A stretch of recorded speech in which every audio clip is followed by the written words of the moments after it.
Et salut les copains. Bon ben aujourd'hui je vais vous montrer comment on fait pour semer du radis. Alors j'ai acheté un truc là, c'était à Lidl. Je connaissais pas du tout ces radis là. Gigante Siculo. Donc apparemment c'est des petits ronds. Donc là j'ai acheté ça parce que simplement j'en avais pas. Et que l'année dernière j'ai un petit peu foiré les graines de radis. Mais j'en ai quand même fait quelques-unes qu'on a déjà plantées ensemble. Alors vous voyez on a encore cette histoire de terreau là qu'on a passé à la passoire tout simplement quoi. Ça fait quelque chose de fin. Voilà pour venir recouvrir les graines de façon à ce qu'on ait une plus belle levée. Il n'y a pas de souci avec ça.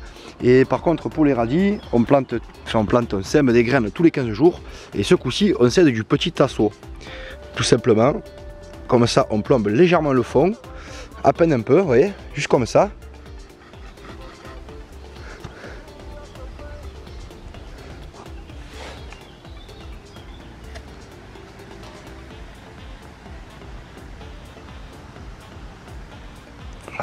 Voilà. Tac, on se fait une petite rigole. Là on est dans la qualité de terre excellente. Je veux dire deuxième rotation de radis. C'est vraiment une terre qui est spectaculaire dans la mesure où ici avant il y avait la serre. Et donc du coup j'y retrouve même pas de l'argile à l'intérieur. Elle est très fine, très peu de cailloux. Ça a été envahi par les rongeurs, les mulots et tout ce qu'on veut là pendant des années. Et maintenant ça me donne une terre qui est vraiment exceptionnelle. Donc voilà, grâce à l'outil indispensable du jardinier, le simple bout de bois, on a pu faire cette petite rigole. Il y a grosso modo 1,20 m par 1,20 m, donc ça fait 1,20 m au sol.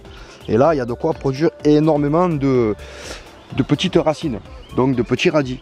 Ce que je vais faire, c'est que je vais semer 3 rangs d'une variété et 4 rangs d'une variété un peu plus précoce. Donc du coup je vais pouvoir étaler les récoltes. À savoir que j'aurais pu très bien semer un rang aujourd'hui, un autre rang dans 4 jours, un autre rang dans 4 jours. Et rien que sur un rang déjà il y a de quoi faire 2-3 bottes. Peut-être bien facilement 2 grosses bottes et 3 petites bottes pour 2 personnes. Le radis c'est quelque chose après qui va très vite se fibrer si jamais on ne récolte pas pour monter en graines. Donc il faut faire attention à ces semis, il faut faire beaucoup de rotation, hein. Il faut y aller.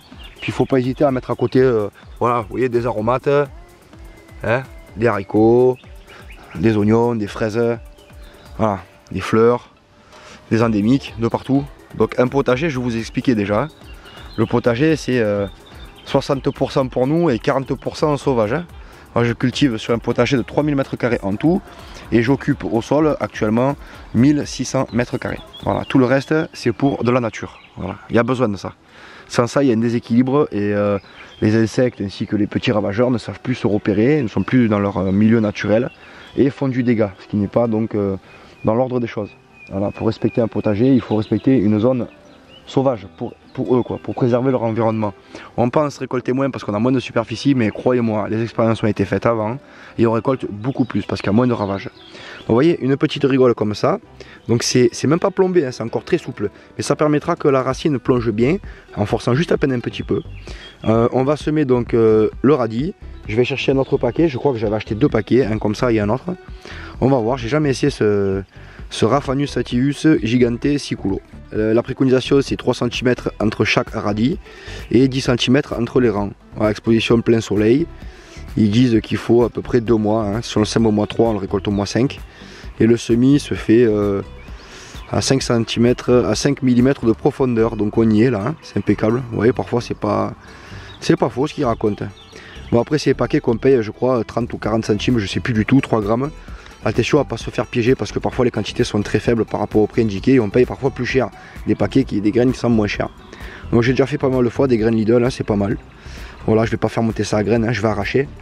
Comme là par exemple les radis du 18 jours que j'ai pas mangé, vous voyez, ils ont été arrachés, ils ont été petits, je les mets sur le côté, je vais pas faire monter des graines. Bon allez, je vais chercher un autre paquet de radis et puis on va commencer à semer ça. Bon on passe au semis, hein. Toujours pareil, les radis 18 jours, moi j'en raffole. C'est avec cette base là que j'arrive à faire des radis géants. Et puis c'est petit, donc on va ouvrir les paquets et puis on va faire du semis graine par graine pour éviter d'avoir à éclaircir.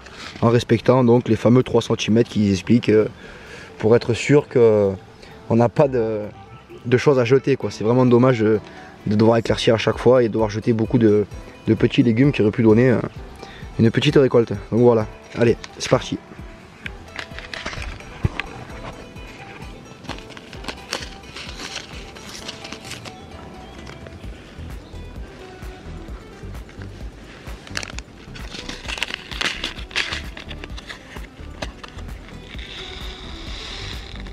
Alors quand je vois ça, je suis toujours très étonné.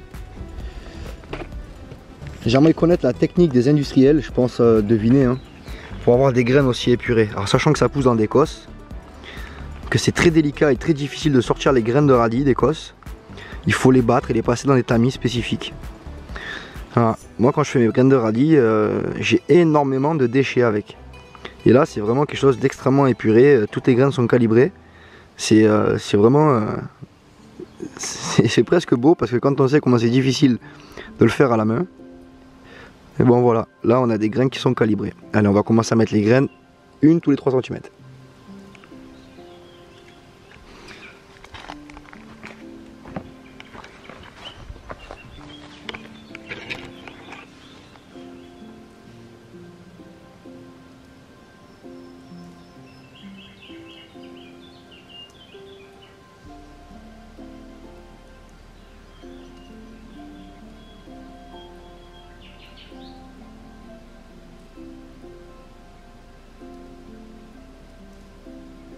Il suffit de les faire rouler entre les doigts, hein.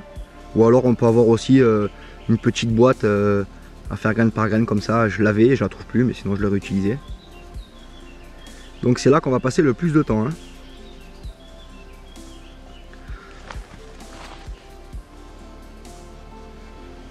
Voilà le résultat. Vous voyez, vous avez une graine à peu près tous les 3 cm. S'il y en a une qui tombe à côté, c'est pas trop grave. Il suffira de l'éclaircir.